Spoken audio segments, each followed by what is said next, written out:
Imagine you get a phone call.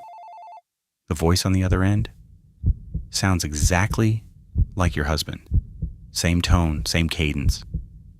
The little pauses he always made between sentences. He tells you not to worry, that everything is fine, that the money is safe. There is just one problem. Your husband has been dead for 6 years. This is not science fiction. This is where technology is right now, in 2026, and it is being used on grieving families, confused investors, desperate people who just want to hear a familiar voice one more time. But today is not just a story about AI voice cloning. It is a story about a man who disappeared with $250 million, and whether the technology we are building right now could rewrite everything we think we know about his death. Let me give you 30 seconds of context, because you are going to need it for what comes next. In the last 2 years, AI voice cloning has gone from a research lab curiosity to something anyone with a laptop and 15 minutes of audio can do. Companies like 11 Labs can replicate a human voice with stunning accuracy using just a few minutes of sample audio, and people are already using it to commit fraud. In 2023, a mother in Arizona received a call from what she believed was her kidnapped daughter, screaming, crying, begging for help. It was not her daughter. It was an AI voice generated from social media clips used to extort $50,000 from a terrified mother. The FBI has issued warnings. The FTC has issued warnings, and yet the technology keeps getting better. So now I need you to hold that thought, Shruti, and travel back with me to December 2018. Gerald Cotton was 30 years old. He was the co-founder and CEO of Quadriga CX, at the time Canada's largest cryptocurrency exchange. He was handling approximately $250 million in customer funds. And on December 9th, 2018, while on his honeymoon in Jaipur, India, Gerald Cotton died. The official cause was complications from Crohn's disease. He was 30. Now people die young. It is tragic, but it happens. What made this different was what came next. Quadriga CX announced that Gerald, and only Gerald Altindier, held the passwords to the cold wallets storing all of that customer money. $250 million gone, locked behind encryption keys that died with one man on a laptop in India. 130,000 customers lost their savings. Some lost everything. And then the question started. Why was the only man with access to $250 million traveling to a country with limited medical infrastructure, with no backup system in place? Why did his wife wait weeks before publicly announcing his death?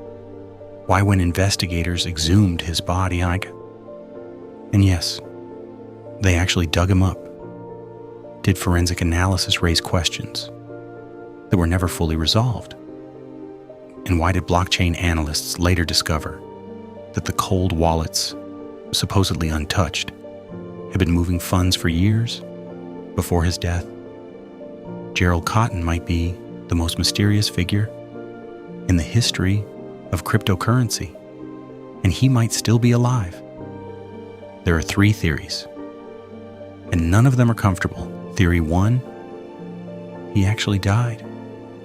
A young man with a serious underlying illness in a country far from home suffered a medical emergency. It was tragic, badly managed, and the loss of the passwords was catastrophic incompetence, not a crime. This is the official position. Most investigators do not fully believe it. Theory 2, he faked his death. This is the one that will not go away. The death certificate was issued unusually quickly. The body was cremated before Canadian authorities could conduct a full independent examination.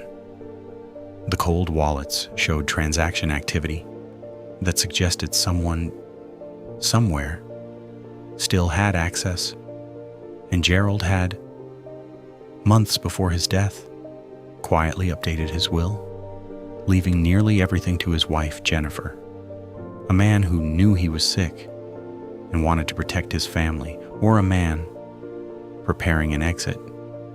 Theory 3, and this is the one that connects to everything I told you at the start. What if Gerald Cotton is alive somewhere? And what if the next chapter of this story involves AI? Because here's the scenario that experts in both financial crime and AI fraud are now quietly discussing.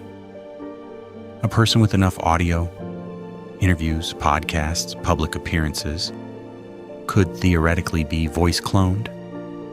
Gerald Cotton did multiple public interviews before his death. That audio exists. And if someone wanted to reassure a family member and move funds, authenticate a transaction, close a loop, a cloned voice is no longer a science fiction tool. It is a Tuesday afternoon project. The FBC's current guidance on AI voice fraud says, if you receive a call from a loved one in distress, hang up and call them back on a known number. But what if there is no known number? What if the person is dead?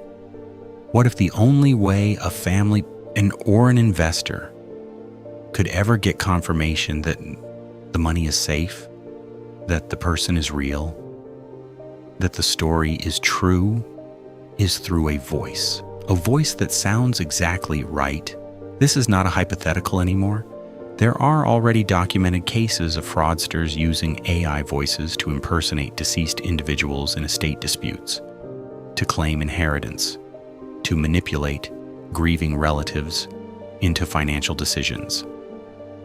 The Quadriga CX case has never been formally closed. Jennifer Robertson, Gerald's widow, settled a civil lawsuit. She returned approximately $9 million of assets. She has maintained she knew nothing about any fraud. The Ontario Securities Commission concluded in 2020 that Quadriga CX was a fraud, that Gerald had been running a Ponzi scheme for years, that the missing funds were largely already gone, spent by Gerald long before his death. But the OSC never definitively answered the question of whether Gerald is alive. The RCMP investigation is technically still open, and the blockchain keeps its own records immutable, permanent, timestamp by timestamp, showing transactions that still do not fully make sense. Here's what I keep coming back to.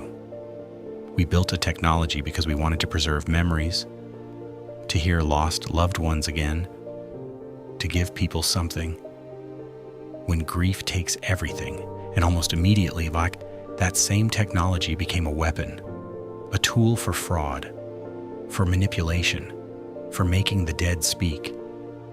Gerald Cotton may be buried in a cemetery in Nova Scotia, or he may be sitting somewhere with a new name, a new face, and enough audio of himself to answer any question anyone might ever ask.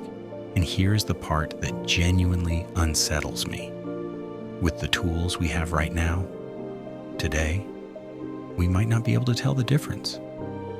The 130,000 people who lost money to Quadriga CX never got a real answer. They probably never will. And in a world where voices can be cloned, identities can be faked, and the blockchain records everything but explains nothing, what does truth even mean anymore? If this story bothered you as much as it bothered me, you might want to stick around, because this is the kind of thing I cover here, and we are just getting started.